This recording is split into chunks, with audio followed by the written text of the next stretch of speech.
بسم اللہ الرحمن الرحیم۔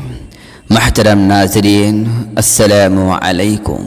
اصحاب حدیبیہ میں سے جو لوگ حضرت علی بن ابی طالب رضی اللہ تعالی عنہ کے ہمراہ یمن گئے تھے، ان میں ایک صاحب حضرت عمر بن شاس الاسلمی رضی اللہ تعالی عنہ بھی تھے۔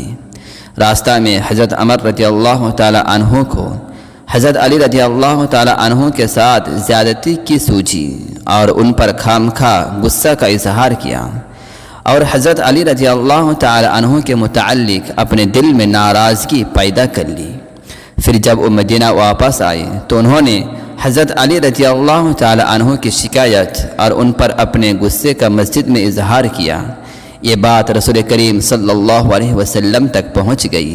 ایک دن حضرت عمر بن شاس رضی اللہ تعالی عنہ مسجد میں داخل ہوئے۔ نبی کریم صلی اللہ علیہ وسلم اپنے چند اصحاب کرام رضی اللہ تعالی عنہم اجمعین کے ساتھ تشریف فرما تھے۔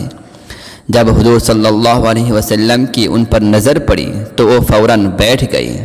پھر حضور اقدس صلی اللہ علیہ وسلم نے فرمایا، اے عمر، خوب سنو، خدا کی قسم تو نے مجھے تکلیف پہنچائی ہے۔ حضرت عمر رضی اللہ تعالی عنہ نے عرض کیا، یا رسول اللہ، میں خدا کی پناہ پکڑتا ہوں کہ آپ کو تکلیف پہنچاؤں۔ حضور صلی اللہ علیہ وسلم نے فرمایا کہ کیوں نہیں، تو نے مجھے تکلیف پہنچائی ہے۔ جو شخص علی رضی اللہ تعالی عنہ کو تکلیف پہنچائے گا وہ حقیقت میں مجھے تکلیف پہنچائے گا۔